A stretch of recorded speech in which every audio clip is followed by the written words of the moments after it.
자, 10월 6일 시장이 마감되었습니다. 오늘 시장이 상당히 안 좋게 끝났죠. 지금 보면 코스피가 1.82%, 종가가 문봉 끝에 꼬리 하나 없는 깨끗하게 밀렸고, 코스닥도 상당히 밀렸죠. 깨끗하게 꼬리 하나 없이 3.42% 오늘 최저가를 찍으면서 마감을 했습니다. 조금 우려가 되는데 시간별 투자자 동향을 보면 이렇게 외국인들이 매도세가 엄청 거세죠. 코스피에 기관 방어와 외국 개인들 방어 가지고는 역부족이라 많이 밀렸고, 코닥 시장도 역시 외국인들의 매도자가 있습니다. 이게 기관의 방어에 나서긴 했지만 역부족이라 역시 크게 밀렸고, 삼성전자, SK, 하이닉스 같은 종목들도 다 신저가를 찍었습니다. HLB 그룹주들은 전체적으로 외국인들과 기관이 매수를 해주는 모습이 다행이긴 한데, 그렇다 하더라도 역시 주가는 꽤 밀린 상황이 됐습니다. 9개월 만에 최저치를 찍었습니다. 이 삼성전자, SK, 하이닉스가 신저가를 찍었죠. 실적이 사상 최고위라는 그 예상에도 불구하고 엄청나게 많이 밀렸죠. 자, 코스피 시장에서 유가증권 시장에서 외국인이 총 2,794억 원어치를 주식을 순매도했고 개인과 기관이 1,770억, 845억 순매수를 했지만 어쨌거나 역부족이라 크게 밀렸고 코스피가 약 6개월 만에 3,000선 밑으로 내려왔습니다. 더구나 추가 하락하면서 이제 9개월 만에 최저치 수준까지 떨어졌고 미국의 제가 항상 말씀드린 이 부채한도 협상 관련 이게 굉장히 중요해요. 그래서 이게 잘 돼야 되는데 이런 불확실성, 금리 상승그하고 중국의 전력난 등 3대 악재 인플레까지 하면 악재가 엄청나는 시장이 되면서 투자 심리가 굉장히 악화가 됐습니다. 개천절 연휴에 우리나라가 이 평일이던 지난 5일 코로나 신규 확진자가 다시 2,000명으로 집계되고 3일 만에 2,000명대로 증가한 것도 역시 투자 심리에 굉장히 안 좋은 영향을 미쳤고 업종별로 보면 보험 1.72%를 제한 나머지 비금속 광물 5.41% 급락했고 의료정밀, 기계, 운수창고, 건설업, 의약품 할 것 없이 전 종목 전 섹터가 거의 다 떨어졌고 시총 상위 10개 종목도 대부분 하락했습니다. 삼성전자 특히 SK하이닉스가 시총 1, 2죠. 이 종목들 다 전부 다 신저가를 찍었는데 이 굉장히 조금 우려가 되는 좀 상황이 됐습니다.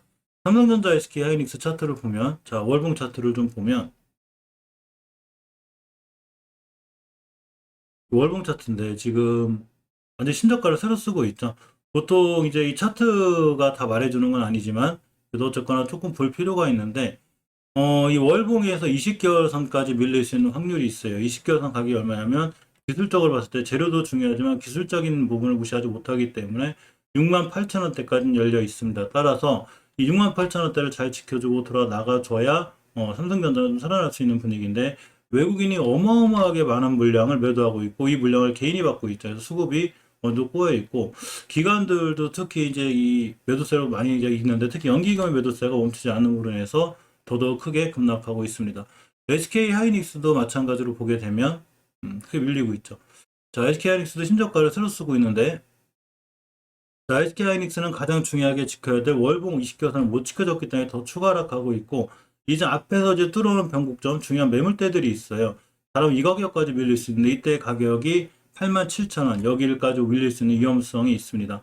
SK 하이닉스도 마찬가지로 이렇게 보시면 외국인들의 엄청난 매도세가 있다가 오늘 조금 매도세가 있다 하더라도 역시 기간에 매도세가 꾸준히 있죠. 그러므로 인해서 오늘 신저가를 썼는데 특히 연기금의 매도세가 엄청나게 있기 때문에 당분간 이 기간이나 외국인의 수급이 들어가기 전까지는 아무래도 조금 하락이 멈추지 않을 것 같은 이런 느낌이 들고 일봉에서 봐도 이렇게 신저가 새로 썼죠. 95,800원대를 새로 썼기 때문에 조금 불안합니다. 물론 이제 삼성전자나 SK 하이닉스나 중장기적 관점으로 길게 가져간다는 상관이 없는데 그동안 이렇게 좋았기 때문에 우에서 물으신 분들이 꽤 많다는 얘기죠.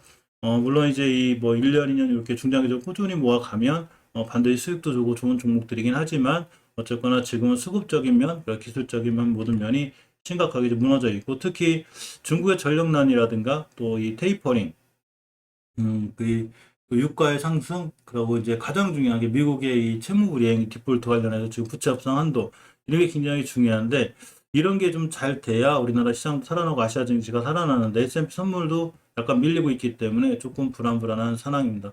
거꾸로 원달러 환율은 급등했죠. 제가 항상 주식을 할 때는 주식 60%, 달러 40% 정도에서 달러 운용이 중요하다고 그러는데 아마 지금 원달러 운영하시는 분들은 상당히 좋죠. 자, 이렇게 이제 이 6개월 만에 3천선이 무너진 코스피가 오늘 아침에 살짝 반등하는 듯한데 그대로 하락 마감했고, 원달러는 1192.3원 요거를 기록하고 있습니다. 이 우리나라뿐만 아니라 외국 증시, 아시아 증시도 대부분 다 떨어졌죠. 니케이도 1% 이상 하락했고, S&P 선물도 지금 떨어지고 있죠. MSCI 아시아 태평양 지수가 0.3% 떨어졌기 때문에 4개월 연속 내렸고, 전날 제가 이제 미국 증시를 매일 살펴보는데, 뉴욕 증시가 좋아서, 우리나라 증시가 오늘 반등하겠구나 했더니, 기어이 오늘도 무너졌습니다. 일본 도쿄, 이 니케이 지수가 1% 이상 하락했고, 호주 증시도 0.6%. 우리나라 증시가 제일 심했죠. 1.4%다 급락하면서 굉장히 불안한 시장을 연출했고, 미국 서부 텍사스 원유와 북계 브렌트 선물이 각각 7년, 3년 만에 최고 수준에서 고공행진 중이기 때문에 더더욱 국채 금리도 상승하고 있고 그렇기 때문에 시장이 지금 상당히 불안한 게 좀 맞습니다. 또 헝다그룹에 이어서 이제 이 판타시아라는 그룹도 이렇게 좀 파산이 위험이 있는데 이 중국의 부동산 불안감도 계속 확산이 되고 있습니다. 블룸버그에 따르면 판타시아 이날 상환해야 하는 이자 2억 5,710만 달러를 끝내 이자도 못 냈기 때문에 이렇게 이제 이 부동산 파산 우려가 판타시아까지도 퍼지는 이런 상황이 돼서 중국발 악재도 계속 있습니다. 이에 반해 이제 HLB 그룹주 같은 경우는 그래도 수급은 상당히 양호한데 주식은 시장의 이제 흐름에 따라서 밀리긴 했죠. 보시게 되면 외국인이 53만 주, 지금 3거래일 내내 주식 떨어진 외국인이 모으고 거꾸로 이제 개인들이 다 매도하고 있고 역시 기관도 들어와 있죠. 수급적인 면에서는 HLB는 그래도 좀 다행이라 조금 지켜보면 그래도 좀 돌아나가지 않을까 싶고 HLB 생명과학도 이렇게 보면 3거래일 내내 이렇게 외국인이 매수해주고 역시 기관도 이틀 동안 들어와 있습니다. 이 HLB 그룹주의 이 HLB 생명과학이나 HLB 그룹주를 보면 외국인 순매수 1, 2에 거의 들어와 있죠. 오늘 외국인 순매수 1위에 보면 이렇게 HLB가 1등, 외국이 제일 많이 샀다는 얘기죠. 그리고 HLB 생명과학이 3위에 들어와 있으면서 외국인이 아직은 크게 매도하고 이렇게 나가는 상황은 아니고 특히 기관들도 이제 매수를 했는데 기관이 보면 13위에 이렇게 랭크가 되어 있습니다. 다른 종목들도 많이 기관과 외국인이 밑에서 사는 매수세는 있지만 그래도 결론적으로 보면 주식은 많이 떨어져 있고 기술적으로 깨지 않아야 될 장기이동 평균선이 5개월선을 깨나 안 깨나를 반드시 꼼꼼히 봐야 되는데 HLB는 아직까지 5개월선까지 와 있지 않고 역시 HLB 생명과학도 와 있지는 않습니다.